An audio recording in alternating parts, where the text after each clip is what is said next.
Fala rapaziada, está no ar mais uma edição do Resenha de Artilheiro, repercutindo tudo sobre o nosso esporte. Tá final de semana bombando aí, o nosso destaque principal, lógico, é o futebol cearense. Já vai mandando a tua mensagem, tua participação com a gente, porque estamos aqui na TV Câmara Fortaleza toda semana para deixar você muito bem informado sobre o esporte no mundo inteiro, tá? Hoje tem muita bola, análise e aquele bate-papo muito especial com ele, meu parceiro Hugo do Vale, o comentarista que deixa você na cara do gol. Fala, campeão! Fala, João Paulo Quintela. Bom dia para todos que estão acompanhando a gente na TV Fortaleza 7.2. Mais um final de semana bom, né? Eu acho que foi bom. Acho que o saldo foi positivo. Fortaleza poderia ter saído aí com 3 pontos. Foi muito melhor do que o Santos durante todos os 90 minutos e mais um pouco, mas não teve a concentração para poder trazer esses 3 pontos, né? O que traria ele vivo para a competição, porque chegaria, a gente vai já ver aqui, né? Chegaria empate com o Vitória e o Clássico Rei, o que já é muito importante, só de história, mais para dentro da competição, falaria muito, né? O Ceará fincando o pé na Série A, se vencer, e o Fortaleza saindo pela primeira vez ali com mais um pouquinho de folga da zona de rebaixamento. Eu acho que foi um saldo interessante, mas para mim, o meu sentimento, na verdade, foi o jogo do Fortaleza, um sentimento de derrota, porque estava com o jogo nas mãos. O Fortaleza saiu na frente, mas cedeu o empate em 1-1 para o Santos na Vila Belmiro pela 31ª rodada do Brasileirão. O time tricolor teve uma boa atuação, criou chances, mas não conseguiu manter a vantagem. Resultado que gera, na minha opinião, preocupação para a disputa da permanência do tricolor de aço na Série A.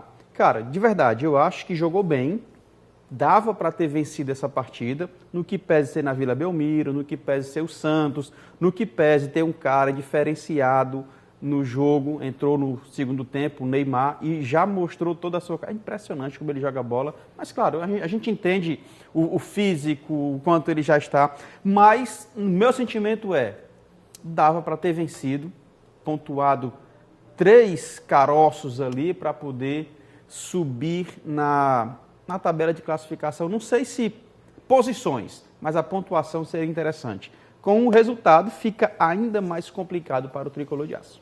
Cara, se um ponto é importante, você imagina 3, né? Para essa situação do Fortaleza e principalmente pelo que eu falei, o Vitória não ganhou novamente. Verdade. Né? O Santos era concorrente direto para a saída da zona de rebaixamento. Então, assim, 3 pontos seria o céu para o Fortaleza, né? Como eu disse, traria ele realmente ali para uma briga mais clara, uma briga mais viva, para poder se manter na Série A do Campeonato Brasileiro. Mas o Fortaleza está numa situação de que todo ponto é muito importante. E esse ponto não deixa de ser por conta também dos mesmos motivos, né? Concorrência direta com o Santos, fora de casa. E eu acho que o mais importante de tudo é você ter com o Martim Palermo, em quantidade mínima de jogos, uma maturação de jogo que o Vojvoda não teve. Legal.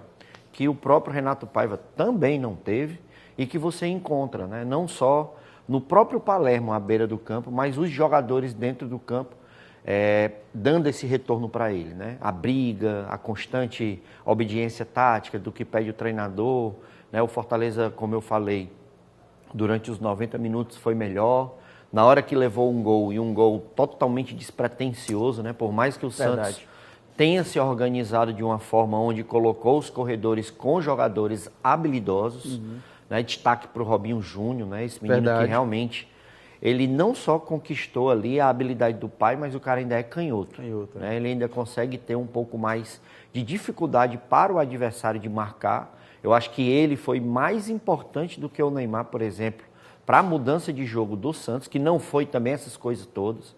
O Santos jogando em casa não apresentou um bom futebol. Né? O Fortaleza foi bem melhor.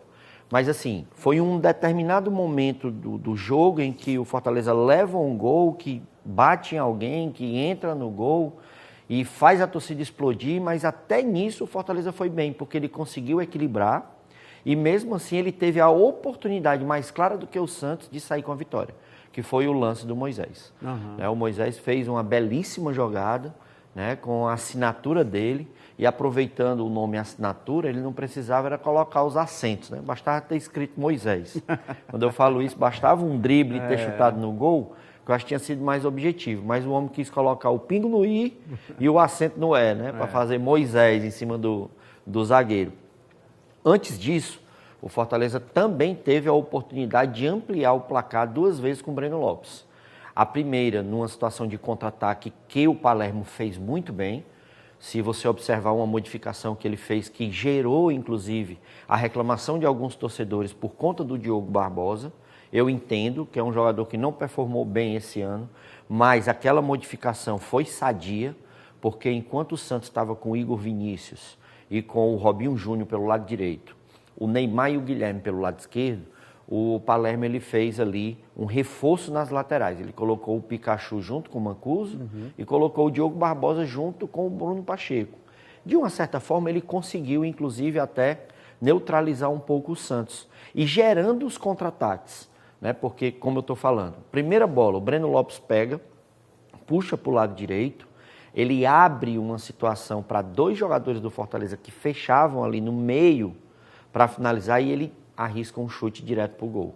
Eu acho que ali foi o primeiro grande erro do Fortaleza para não ter ampliado esse placar. O segundo foi um contra-ataque também passando pelos pés do Breno Lopes, dessa vez pelo lado esquerdo.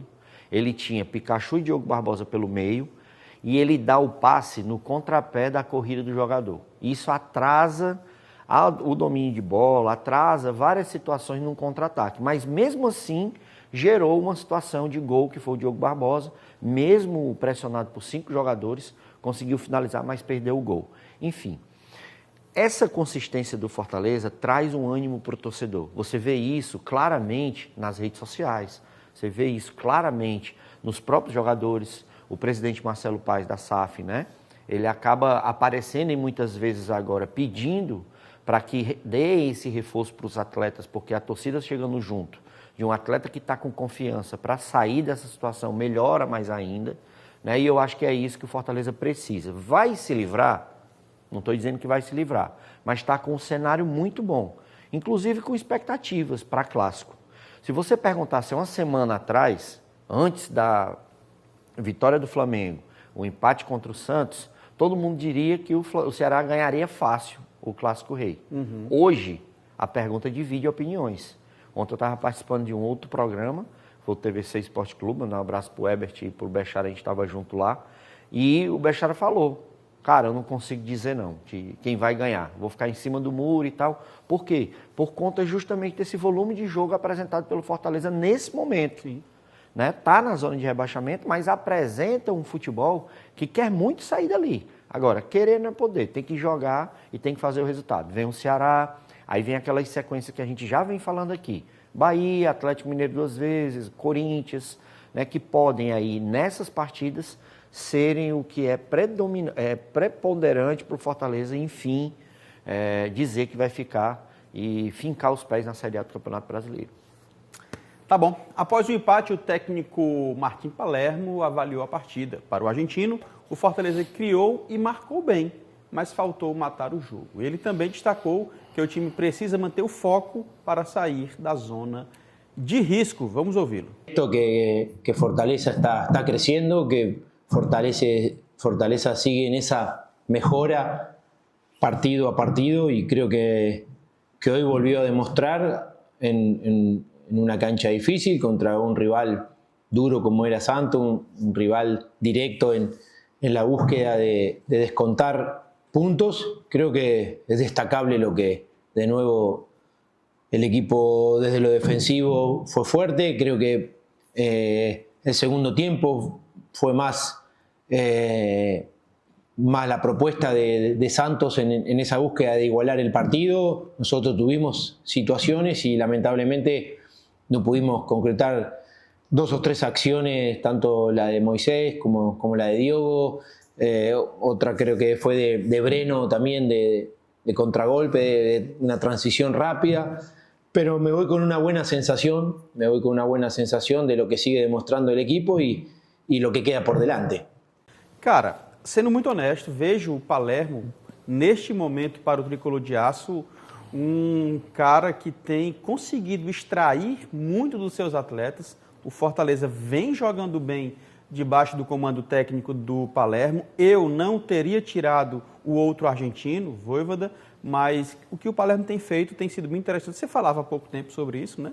O Fortaleza voltou a jogar bem e, claro, trazer esperança para o torcedor. A ideia é essa, cara. Criou, marcou bem, mas não conseguiu trazer a vitória. Então, foco para que possa, o mais breve possível, sair da zona de rebaixamento. Veja bem o trabalho que ele vem fazendo no Fortaleza. Recuperou o Gaston Ávila, que era um zagueiro que estava desacreditado. É bem verdade que com o Renato Paiva ele já começou a aparecer, a jogar melhor, mas nesse momento com o Palermo ele é muito melhor. Inclusive, posso dizer que ele é titular absoluto do Fortaleza hoje na zaga pelo lado esquerdo, né? Ele trouxe os jogadores que tinham sido contratados e que a gente mesmo, eu particularmente, já tinha dito que não tinha condições de ser titular. O Barreiro já faz o segundo gol, né? Um centroavante que perdeu gols incríveis e teve tomadas de decisões ridículas. Acabou que encontrou a forma dele jogar. A gente até dizia aqui, né? Que ele era muito parecido com o Romero, um jogador de finalização, não era um jogador de criação de jogadas, drible, nada. Tá lá, segundo gol importante. E o Barreiro foi exatamente o que falou em entrevista coletiva, dizendo que o fato de o Palermo ser o técnico do Fortaleza, já ter sido atacante, o destaque, para eles, como atacante, isso traz uma esperança maior, uma confiança maior no que ele diz. Então, assim,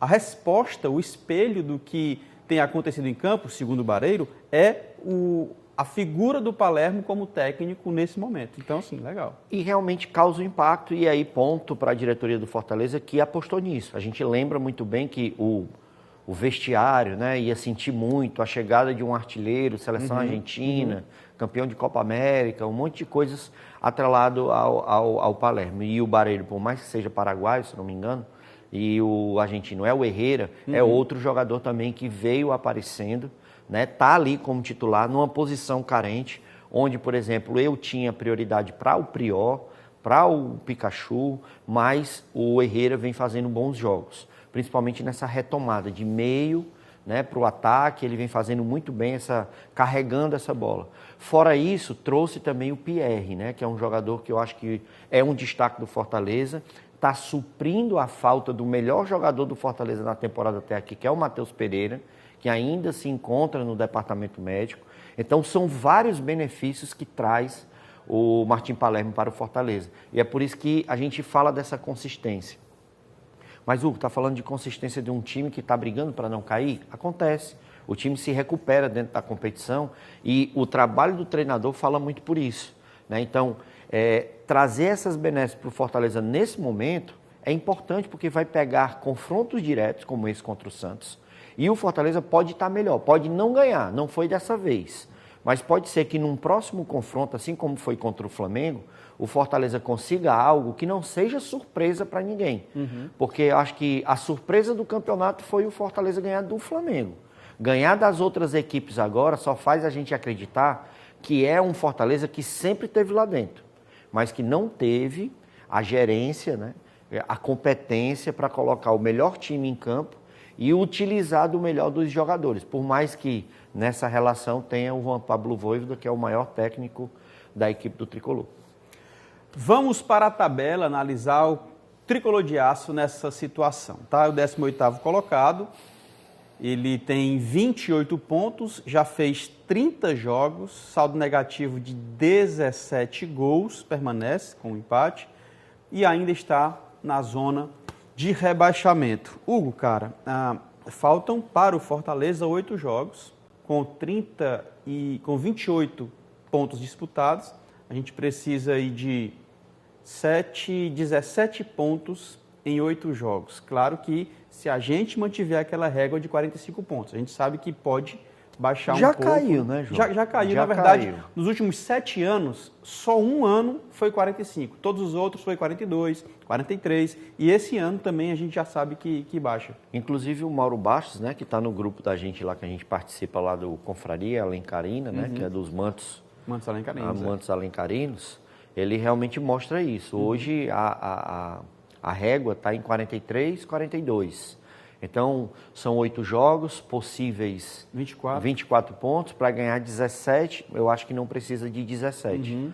né? Então, é Você possível. tira aí 3, vamos pensar em 42. Ele só então, pode perder 14 3 pontos. jogos, né? Só pode perder 3 jogos, vamos supor.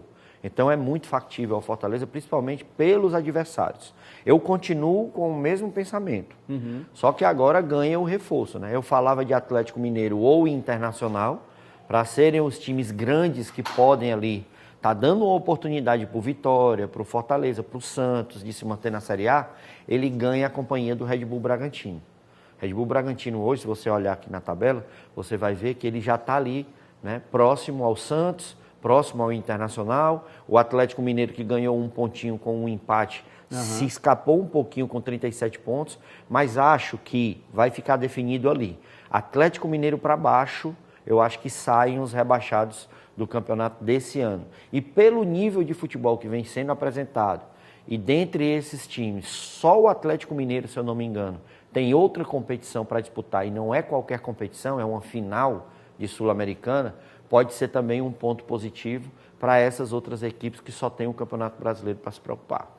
Beleza, só para a gente reforçar, o Santos tem 33, é o primeiro fora da zona. Vitória é o 17º, primeiro na zona de rebaixamento, tem 31 pontos. Fortaleza tem 28, o Juventude tem 26 e o Sport tem 17. Vitória e Juventude já fizeram 31 jogos. Fortaleza e Sport apenas 30, ou seja, o Fortaleza se pode encostar no Vitória ali caso vença esse jogo que ainda está em atraso, que é justamente contra o Atlético Mineiro, tá? O próximo jogo do Fortaleza será o Clássico Rei no Castelão na quinta-feira, um duelo direto com rivalidade, com o peso de importância gigantesco, tá?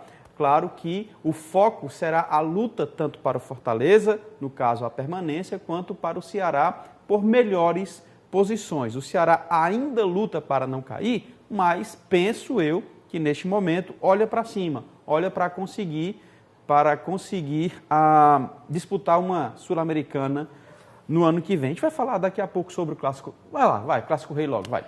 Eu acho assim, o dia não foi um dos melhores, o horário mais ainda, né? Quinta-feira, 8 horas da noite, eu acho que pela importância do jogo, né? Eu acho que poderia ter sido numa data melhor, mas paciência, vai ser na quinta-feira mesmo. Como eu falei no início do programa, o Ceará tem a oportunidade de fincar o pé na Série A. Ganhando do Fortaleza, aí, para mim, ele já se coloca na Série A do Campeonato Brasileiro. Faz 41 pontos, né? Tem mais 6 jogos para disputar, e aí basta um ponto nesses 6 jogos. Verdade. Por mais que ainda tenha a possibilidade que com 41 ele fique na Série A do Campeonato Brasileiro. Para o Fortaleza, mais importante ainda, porque depois de ter ganho do Flamengo, eu acho que vai ser a vitória mais importante para o brio dos jogadores. Você ganhar do Flamengo, mas você ganhar do Ceará, concorrente direto. Desde 2023, se eu não me engano, o Fortaleza não ganha do Ceará. O Ceará foi bicampeão cearense agora, em cima do próprio Fortaleza. Então, assim, são várias coisas que fazem com que, se o Fortaleza ganhe, ele não só encosta no Vitória, mas ele realmente ganha aquela sobrevida que ele está precisando para ir em frente e aí continuar no Campeonato Brasileiro. Para mim, até aqui, sem dúvidas, o Ceará é o favorito para o Clássico, por tudo que aconteceu na temporada 2025. E se você for fazer um raio-x jogador por jogador, hoje os jogadores do Ceará continuam sendo melhores do que o do Fortaleza. Por conta da temporada, por conta das conquistas, por conta da posição na tabela, mas mais ainda pelo jogo apresentado. Acho que o Ceará deu mais uma vez uma resposta, né? Não foi rápida, mas foi uma resposta ao campeonato. Um jogo contra o Fluminense que foi muito bom. Então faz com que o Ceará, na minha opinião, seja o favorito. Mas é clássico. A gente já viu histórias, a gente vive falando aqui. O Ceará na Série A em 2009 e 2010 entregou, entre aspas, um tetracampeonato para o Fortaleza que estava na Série C e em meio a rumores de cair para a Série D. Né? Então, você imagina o quanto isso é pesado. É a mesma situação de 2006. O Ceará foi campeão cearense depois de ter sido goleado pelo Fortaleza 2 vezes dentro da competição. Então, Ceará, sim, é o favorito para o Clássico, mas a gente tem sempre que ficar de antena ligada, porque Clássico, meu amigo, acontece de tudo e a gente já viu isso. Eu, particularmente, Nunca vi no futebol algo parecido com a história do 47 minutos do Fortaleza, né? Porque em 3 minutos foram 2 campeões, assim, rápido, né? O gol do Assisinho, onde o Ceará estava comemorando, aos 47 minutos o Cassiano vai lá, faz o gol, que inverte a situação, traz todo mundo para o estádio e o Fortaleza vira campeão cearense. Tá bom. A chapa Amor e Lealdade, liderada por Roger Ranieri, venceu as eleições do Ferroviário com 114 votos e assume a presidência para o triênio 25 a 28. A nova diretoria já anuncia metas de reestruturação administrativa, foco nas categorias de base e maior proximidade com o torcedor. Tentei falar com as assessorias, só que hoje não tive nenhum sucesso, nem da oposição, nem da situação e nem dessa chapa vencedora. Mas a gente pode sonhar com dias melhores no Ferroviário?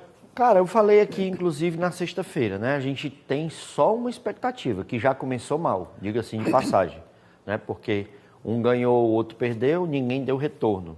Mas quando os dois estavam no pleito, né, para poder conseguir ali ganhar ou tentar ganhar, a gente teve não só o retorno, mas como a gente recebeu, tanto aqui na TV quanto no rádio. O Ferroviário, que digo assim de passagem, quero reforçar, se fechou as portas de um período onde não poderia e nem deve, como um clube profissional de futebol, fechar as portas para a imprensa. Principalmente aqui para o Resenha de Artilheiro, que a gente sentiu muita falta do Ferroviário. Que isso não aconteça novamente. Aqui ninguém tem camisa, aqui o que a gente tem é um espaço para o futebol cearense e principalmente para os nossos clubes, para poder ter assim uma vida longa. E em relação ao Ferroviário, foi o que eu falei também na sexta-feira. Independente de quem ganhou, mas quem ganhou, faça o prometido e quem perdeu, fiscalize quem prometeu de fazer, para poder, nesse triênio, a gente ter, mais uma vez, nas próximas eleições, uma situação democrática onde possa se escolher um novo presidente, ele sendo a continuidade de um trabalho bem feito ou cancelando esse trabalho para que entre outro e faça, como você falou, trazer o melhor para o Ferroviário. Beleza, como falamos semana passada, existe um ponto jurídico ainda nessa eleição e pode ser que, para os próximos dias, a coisa apareça aí, tá? Pode ser que essa eleição fique subjúdice e a gente vai acompanhar, obviamente, esses próximos passos, tá? O Resenha dá uma pausa rapidinho, só para a gente tomar um copo com água e já volta com muito mais informação esportiva para você. Vamos falar de Ceará, vamos falar de seleção brasileira e vamos falar de arbitragem com César Magalhães. Sai daí não que é rapidez, nós já voltamos.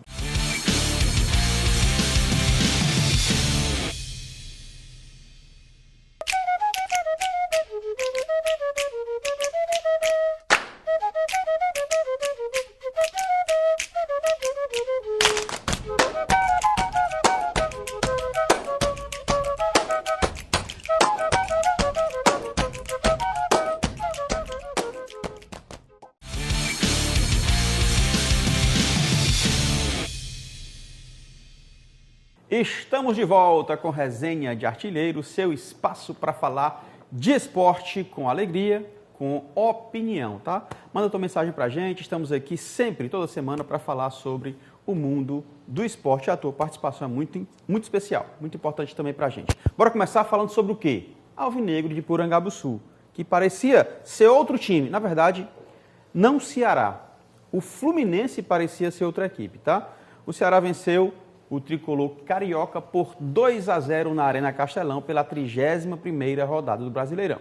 Os gols foram marcados pelo paraguaio Galeano e Pedro Raul. Eles selaram o triunfo alvinegro, que também serviu para dar fôlego ao Vozão na competição. Cara, Fluminense sem Thiago Silva, sem Samuel Xavier e sem Acosta, aquele que você falou, que é um cara que é diferenciado e tal.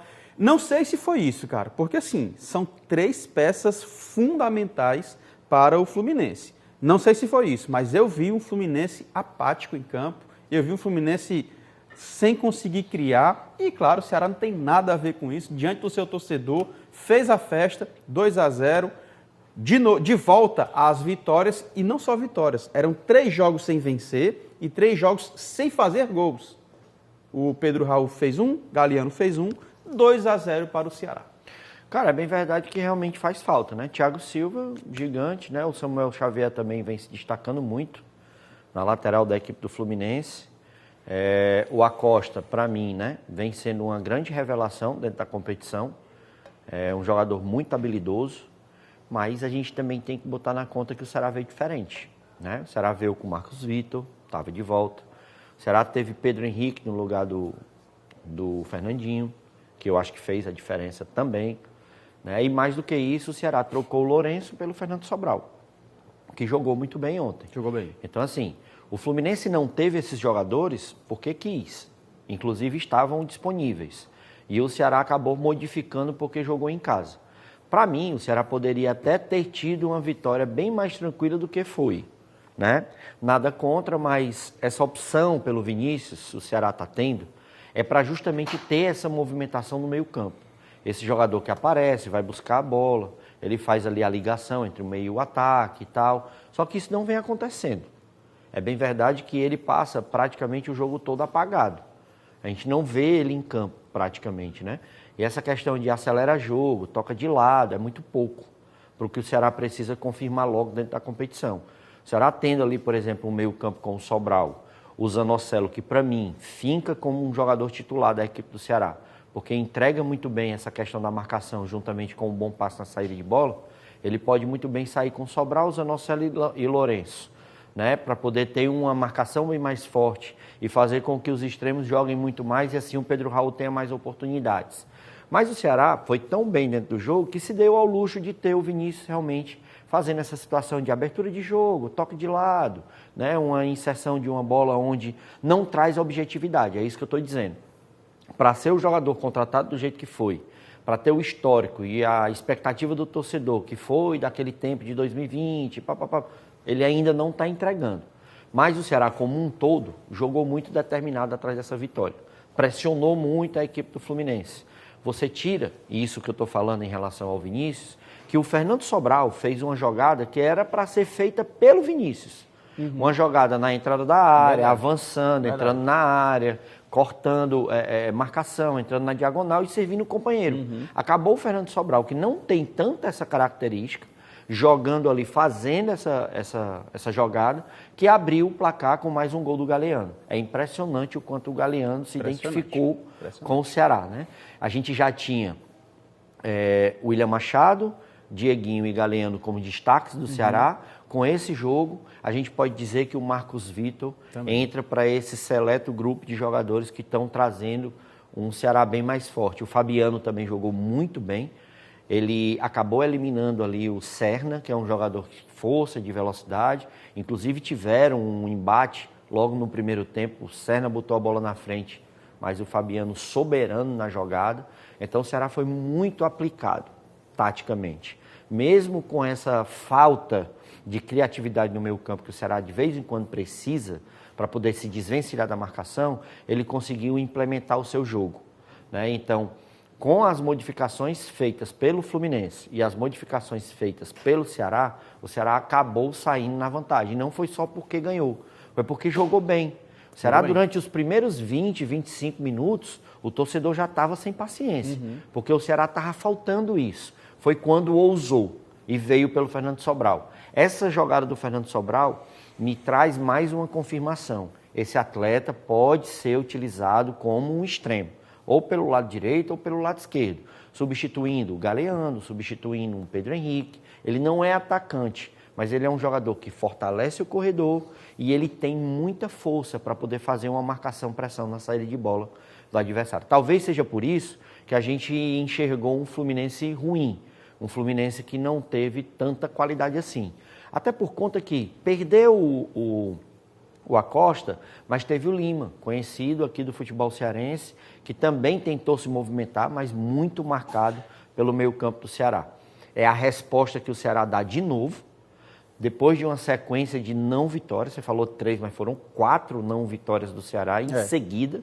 Né? E o Ceará dá essa... 3 sem vencer foram 4, na verdade. 4 derrotas o Ceará teve. Foram 4. E assim, a resposta da melhor forma, em casa, na frente do seu torcedor, com gols de jogadores importantes. O Galeano fez gol e aí, mais uma vez, o Pedro Raul mostra que é um centroavante que pode ajudar o Ceará, sim. Recebe críticas? Pode receber. Mas a gente tem que entender o contexto do jogo. Com a entrada do Vinícius, que foi uma situação para ele ter mais oportunidade de bola, não está acontecendo. O Pedro Raul não recebe tantas bolas assim. E muita gente reclama da movimentação. Ele sempre foi aquilo ali. É um jogador de pivô, é um jogador de briga constante, física com os zagueiros. E para ele apresentar seu futebol, ele tem que receber bolas claras e limpas para finalizar. O que não tem acontecido. O que não tem acontecido, que era para acontecer. Se você tem um meia de ligação, de criatividade, de construção, e ele não consegue fazer isso nem com os extremos e nem como atacante, então a culpa não é só do cara que não está fazendo gol. Aqui no Brasil a gente tem esse, entre aspas, problema. Vestiu a camisa 9, tem que fazer 1000 gols. Né? E eu não tiro a razão do torcedor, ele tem que cobrar mesmo para fazer gols. Agora, a gente tem que ter a responsabilidade de mostrar para o torcedor o contexto para ele fazer esse gol. Ontem ele recebeu uma bola limpa, que mesmo assim ainda teve um desvio. Graças a esse desvio também ajudou para poder fazer o gol. Lógico. Teve um gol anulado, o César vai já falar sobre esse lance, né? Que ele acabou fazendo um segundo gol. Fora isso, o Pedro Raul conquistou a expulsão de um jogador do Fluminense. O Fluminense ficou com um jogador a menos por conta de uma jogada do Pedro Raul que muita gente criticou, eu também, porque ele poderia ter finalizado. Mas ele optou em receber a falta, conseguir uma falta próxima da área e ainda expulsar o adversário. Então o Ceará ontem jogou de forma inteligente, da forma como tem que ser. O Ceará não precisa jogar aberto, o Ceará não precisa jogar com vários atacantes para ser um time ofensivo. O plano de jogo do Ceará do Léo Condé é um time que tem como característica uma marcação muito forte e uma saída em velocidade para conquistar as suas vitórias e principalmente seus gols. Então, acho que a vitória do Ceará passa muito por isso. E muito importante também no momento onde a galerinha já estava começando a chegar próximo do Ceará. Né? Como todo mundo parece que quer ver o Ceará na zona de rebaixamento, quando chega aos 4 pontos, cuidado, olha a zona de rebaixamento, tal, o Ceará vai lá e dá uma resposta, eu acho que importante para o restante da competição. Foram 3 rodadas seguidas, realmente foram 4 jogos, mas esse do Fluminense era atrasado. Então, de fato, 4 jogos sem vencer, aliás, 4 derrotas seguidas do Alvinegro de Porangabuçu. Em entrevista, após a vitória, o técnico Léo Condé elogiou a postura da equipe, que teve uma atuação intensa, e eu concordo com ele, com firmeza, também concordo com ele, dedicação e controle desde o início. O segundo treinador, a equipe deve continuar assim para poder conseguir seus objetivos na Série A. Vamos ouvi-lo.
Tá aí, Léo Condé, o responsável por este momento do Alvinegro de Porangabuçu. Não é perfeito, mas tem feito com que o Ceará mantenha-se regular nesta competição, que tem sido muito legal, tá? Bora para a tela? O Ceará ocupa agora a 12ª posição na Série A, tá? Tem 38 pontos em 31 jogos. Ainda está fora da zona de rebaixamento. Mas está todo mundo querendo, como diz o Hugo do Vale, que ele vá para... Ainda tem essa margem de segurança aí, tá, gente? O Ceará tem 37, 38, perdão. O primeiro na zona tem 31, são 7 pontos, uma margem bem interessante. O Vozão busca manter esta estabilidade para sonhar em participar de mais uma Sul-Americana. E a tabela de classificação, Hugo do Vale? Tabela de classificação traz aí um alento, né, para o torcedor e aí uma perturbação para quem quer ver o Ceará, pelo menos uma rodada na zona de rebaixamento. O negócio está complicado, né? Mas assim, é importante a vitória, importante os 3 pontos, como a gente vem falando. Você falou sobre o Léo Condé, mas a gente também tem que parabenizar a diretoria do Ceará, né? Primeiro por dar a confiança a um setor que a gente sabe que tem que ter liberdade para trabalhar. O Ceará passou muitos anos com problema no seu departamento de futebol. Não tinha liberdade para trabalhar, não tinha profissionais com uma situação para fazer com que o Ceará fizesse um garimpo, não só no Brasil, mas fora do Brasil, para trazer jogadores. A gente tem jogadores estrangeiros, a gente tem jogadores de Série B, a gente tem jogadores de Série A, que estão compondo a equipe do Ceará dentro de um orçamento de em até 4, 5 milhões de reais. A folha do Ceará, a salarial do Ceará chega a 4 a 5 milhões de reais. Se você for puxar, por exemplo, a equipe do Corinthians, são 3 jogadores. Se você for puxar a do Flamengo, são 2 jogadores. Então, é uma diferença absurda para entregar esse futebol que o Ceará está entregando. De muita dificuldade para adversário que tem uma condição financeira muito maior, tem uma condição estrutural e física muito maior, mas o Ceará vem conseguindo entregar aquilo que precisa para o seu objetivo. Lembrar que o objetivo do Ceará não foi Sul-Americana. O objetivo do Ceará foi se manter na Série A do Campeonato Brasileiro. Se tem essa oportunidade, o Ceará não vai, com certeza, desperdiçar. Como você falou, os altos e baixos do Ceará dentro da competição é normal, né? O Ceará, pelo que tem para usufruir desse campeonato, vem fazendo muita coisa. E não é se contentar com pouco, tá, gente? Antes que o torcedor comece a falar. Ah, porque tem dinheiro pouco, não vai aproveitar as chances, vai perder jogo fácil, vai perder gol. Não, não é isso. Mas, para a qualidade que o Ceará tem hoje, esse tipo de jogos vão acontecer, esse tipo de lances vão acontecer. Você vê em outras equipes, por que não o Ceará também, né? Então, um pouquinho mais de paciência, tanto para quem quer ver o Ceará na zona de rebaixamento, como também para quem quer ver o Ceará ficando na Série A, tem que ter um pouco mais de paciência, porque ficar na zona de rebaixamento, eu acho difícil. Agora, conquistar para a Sul-Americana está bem mais fácil. No final de semana também teve Clássico Rainha, não foi? Teve Clássico Rainha, o Fortaleza ganhou 2-0. O Tricolor de Aço venceu 2-0. O Fortaleza que está na Série A do Campeonato Brasileiro do ano que vem, o Ceará ainda está nessa conquista, já chegou lá, mas infelizmente não se manteve e continua nessa pegada. Pois é, isso é uma preocupação, tá? Caso o Fortaleza caia, vai ser o mesmo cenário que o Ceará teve, né? Usufruiu ali. Ele conseguiu a Série A, o acesso à Série A, na verdade, a Série A, e foi rebaixado no masculino. Na virada do ano, o Ceará meio que quase que se desfez do futebol feminino, né? Porque teve que reajustar as suas finanças e tal, e faltou apoio ao futebol feminino. Dessa feita, o Ceará teve várias goleadas, foi terrível. Pode ser que aconteça com Fortaleza, a gente espera que não. Primeiro, que não caia. Segundo, em caindo para a Série B, que ele consiga manter um recurso destinado para o futebol feminino, para que faça o mínimo ali na Série A também, na elite do futebol brasileiro feminino. Porque tem crescido pra caramba, cara. João, só contribuir um pouco com o que você está falando, assim, a gente entender que é o que a gente mais quer, que assim, eu sei que futebol profissional sempre vai ser a carta máxima, né, dentro de um clube. Até porque o futebol está ligado ao futebol profissional masculino. Mas se você tem alguns objetivos dentro do clube para poder ficar maior, né, e abranger mais ainda a questão do futebol, você não pode correlacionar o futebol feminino ao profissional 100%. Pois é. Primeiro, se tem uma diretoria comercial. Então, se você tem um comercial, você pode muito bem destinar o comercial ao profissional e destinar o comercial ao feminino, ao futsal. E aquilo que o futsal precisa, o futebol feminino precisa, seja angariado pelo clube, independente do profissional. Que o profissional venha para só aumentar, para só agregar e não depender 100%, porque senão vai acontecer o que aconteceu com o Ceará, não só no feminino, mas também no futsal, que conquistou quase tudo também e acabou descendo a ladeira e aí ficando num cenário onde a gente não quer do futsal cearense, que é histórico, né, emblemático. Cara, não tenho certeza, mas eu acho que no caso do Fortaleza, isso pode ser diferente porque existe uma divisão, né? Tem a SAF e tem a associação. Quem cuida do feminino e futsal é a associação. É a associação. Então, sim, pode ser que isso seja diferente. Tomara que seja. Tomara que não caia, obviamente, consiga se recuperar, mas se cair, mantenha forte essa base, tanto no futsal quanto no feminino. E a base também, lógico, né? Quanto no feminino e a base também, que tem feito um trabalho muito legal. Não é isso? É isso. Fares Lopes, a gente vai falar em outro momento, a gente vai estar acompanhando a Fares Lopes, também tem tido jogos interessantes, Ceará e Fortaleza com a equipe B. O Fortaleza empatou, né? Com o nesse Itapipoca, final de semana. 2-2. Empatou com o Itapipoca e o Ceará venceu o Tirol.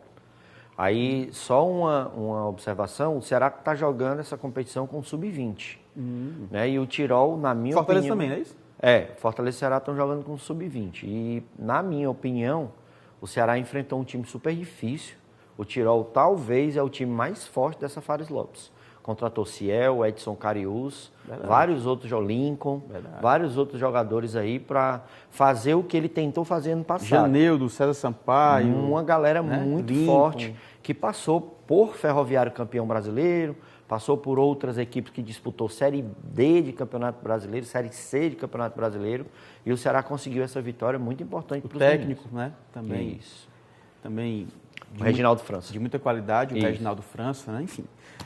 Beleza, Fares Lopes também fazendo história. Agora eu quero falar sobre arbitragem, cara. Bora tirar esse tempo final e a gente falar sobre arbitragem. Claro que quando se fala em arbitragem, a gente vai analisar o que foi bom, obviamente, o que foi positivo, obviamente, mas também a gente precisa lançar à luz aquilo que eles erraram, né? Não como crítica pela crítica, como algo infundado, muito pelo contrário, nós queremos a melhoria da arbitragem no futebol brasileiro. E começa com a crítica, mas a boa crítica, não a crítica pela crítica. E para isso a gente recebe mais uma vez, para analisar a arbitragem, o especialista César Magalhães. Vamos começar. Tudo bom, campeão? Bom dia, meu amigo. Tudo Como é bem? que tá? Tudo em paz? Show de bola, Certo? né? Tamo junto. Cara, a gente vai começar... falar com o auxiliar dele também. Sim, claro. E aí, tudo bom. Show de bola. Cara, bora começar com Ceará e Fluminense, né? Tem um primeiro vídeo sobre Ceará e Fluminense que você vai dar uma analisada aí. Verdade, um jogo que na semana passada, né, teve um jogo atrasado, também teve muita polêmica, uma falta errada e que saiu o gol. Ah, é verdade. No jogo seguinte, eles se encontraram de novo e teve 3 lances aí legais pra gente trazer aqui pro programa. O primeiro foi o lance de um possível pênalti, né, não marcado pelo árbitro de campo, em cima do jogador John Kennedy, né? Então o árbitro não conseguiu perceber que eu acho que o Sobral, que ali na disputa de bola por baixo, ele tenta atingir a bola, não consegue, e depois ele faz um segundo momento com o pé, e esse pé atinge, né, a passada do atacante, e que retardadamente ele cai. Uns 2 ou 3 passos depois ele cai. Verdade. Mas, no início da jogada, também houve um lance que o árbitro não conseguiu interpretar, né, em que o atacante do Fluminense que está com a bola, ele acerta a mão no rosto do Fabiano, e na jogada prossegue e acontece o possível pênalti. Então o árbitro nem viu a mão no rosto e nem viu a infração de pênalti, né? Então deixou passar e o VAR fez a intervenção.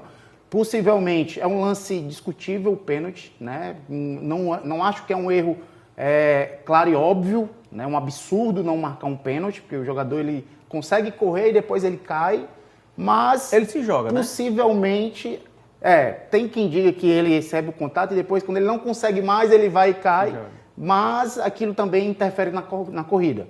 Né? Só um pouquinho.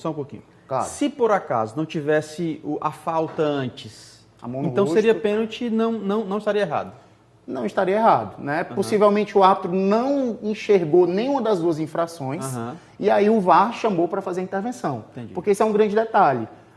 a chamada do VAR depende do que o árbitro comunicou. Entendi. Se ele diz, JP, eu vi, para mim é um lance normal, disputa por espaço, segue o jogo. O VAR vai olhar, é interpretativo, deixa jogar. Agora, se ele diz, JP, eu não vi nada. Para mim, o jogador não é tocado e ele cai sozinho. Opa, então ele não observou esse detalhe. Boa JP, observação. vá ao monitor rever a jogada. E aí ele vai para rever as duas situações. O possível pênalti, que é o primeiro que é checado, né? Ele começa a olhar a última infração, ele olha, considera pênalti, e aí ele volta para o início da jogada, porque a mão no rosto está no contexto, para avaliar se ali é uma infração. Entendi. E ele entende que ali também é uma infração. Se ele entendesse que ali não era infração, ele daria o pênalti. Então ele entendeu que era pênalti, entendeu que houve infração no início da jogada. E aí ele volta a decisão dele como uma infração, falta do ataque, e não dá esse pênalti que existiu. No entendimento do VAR e no entendimento do campo. Mas no caso aí, né, César, assim, caso não tivesse acontecido a falta, né? Certo. E aí ele viu que foi pênalti. Mas ali, se não fosse marcado o pênalti também, não seria tão absurdo, né? Por conta No do meu entendimento, toque, não. né? Por conta que o toque não foi tão suficiente para poder fazer o cara cair da forma como ele caiu.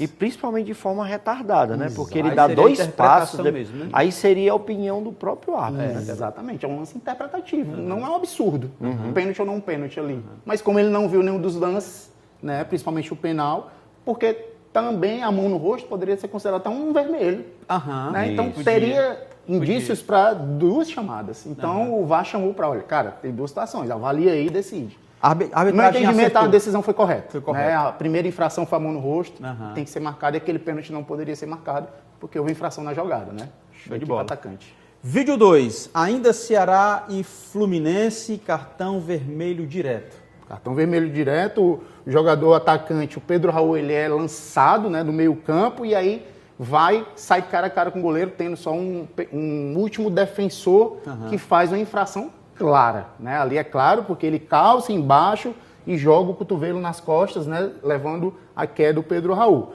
Para mim, a falta é clara, né, claríssima, e o cartão vermelho é corretamente marcado e o VAR não faz a interferência. Foi fora da área. Fora da área, se fosse dentro da área, já cairia para o cartão amarelo, porque já iria existir uma infração de pênalti, e aí mudou a regra, né? Quando tem pênalti por impedir ataque promissor, a punição disciplinar ela diminui, ela vai para amarelo, porque antes era uma dupla punição, era o pênalti e o vermelho, e aí a regra mudou, agora é pênalti e amarelo.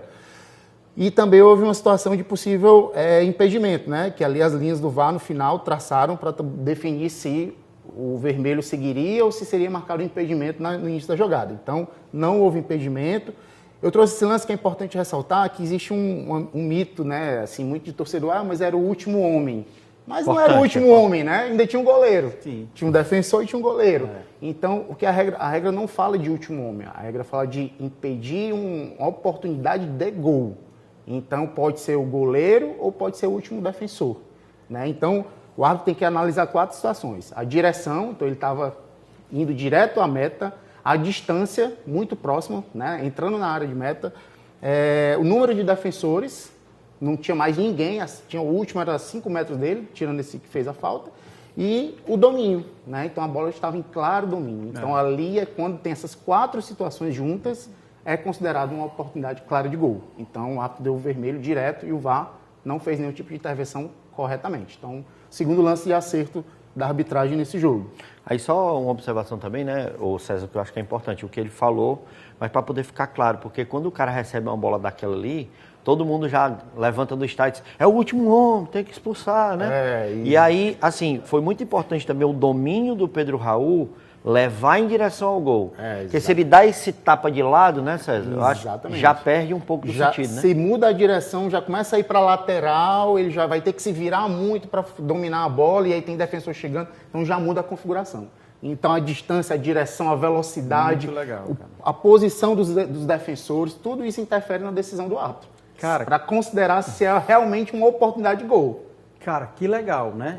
Não, vamos lá. Isso aqui, só pra gente... Eu aprendi agora, sério. Como é que eu sei se o cara está em direção ao gol, que realmente é uma falta para cartão? Por exemplo, 4 pontos você falou aí. A gente chama de 4Ds, para ficar mais fácil. 4Ds.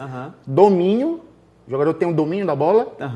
O jogador tem a direção da meta. Que massa. Tem a distância para executar em gol e fazer um gol. E os defensores. posição dos defensores. Tá sozinho, tem outras pessoas perto e tal. Então, Cara, e tudo isso tem que sensacional. avaliar, porque na hora da falta o árbitro tira uma fotografia. Pá!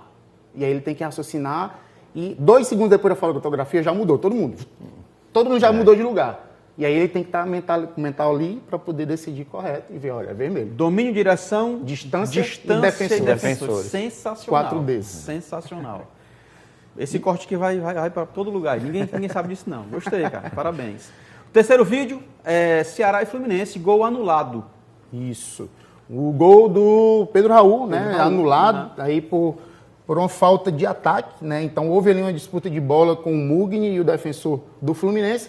E ele domina essa bola, ele controla a bola com o braço, né? Por mais que seja uma distância muito curta, ele chutou, a bola pega ali no cotovelo do jogador do Fluminense e volta para ele, mas a gente consegue observar que ele está com o braço muito aberto, estendido, e essa bola ele acaba que dominando aqui no braço. Então Tá, ele mas controla essa bola Pegou no braço do atacante, Não, do mas Mugni. antes pegou no Cotovelo do defensor, mas e aí? esse cotovelo estava encostado ao tronco, colado no corpo, né? Não abriu e volta muito próximo ali da disputa, volta. Então nesse primeiro não é pênalti. Esse primeiro não, porque o braço está colado, o cotovelo, então não existe infração, mas o Mugni acaba aqui dominando a bola no seu braço, controla e dá o passe para o Pedro Raul, que faz o gol de cabeça. Então a infração do ataque foi porque ele dominou a bola com o braço, mesmo numa distância muito curta, ele consegue perceber que a bola vai lá e ele enrijece o braço e o braço fica. Quando é defensor, o defensor esconde.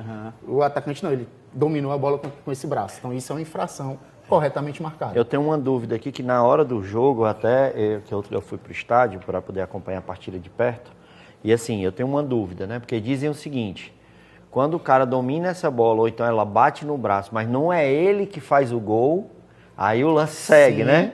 Porque sim, já boa. teve jogo até aqui que aconteceu isso. Sim. O cara que tem o benefício do braço e faz o gol, aí você vai e diz, não, ali ele utilizou-se do braço para fazer o gol. No caso, ele dá o passe para o Pedro Raul.